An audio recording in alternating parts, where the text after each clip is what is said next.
Quand on parle de Persona, on pense directement à Persona 5 Royal. Et je vais être honnête avec vous, j'ai été un peu déçu. Attendez avant de m'insulter dans les commentaires. Laissez-moi m'expliquer. Persona 5 Royal est un jeu qui m'a marqué et je l'adore. Sinon, je n'aurais jamais fait une vidéo dessus. Mais si j'ai ressenti ça, c'est parce que avant d'y jouer, j'avais déjà fait un Persona. Et ce Persona, c'était Persona 4 Golden.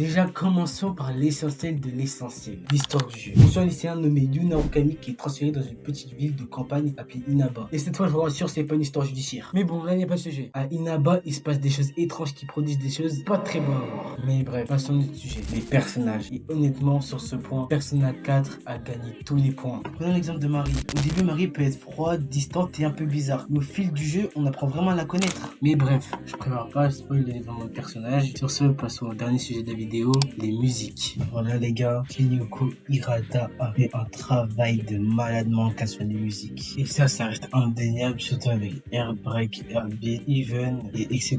Les gars, je vous laisse écouter l'album de Persona 4, c'est juste incroyable. Voilà les gars, c'est la fin de la vidéo. Si vous avez kiffé, n'hésitez pas à mettre un like et à vous abonner, ça donne de la force. Et sur ce, peace.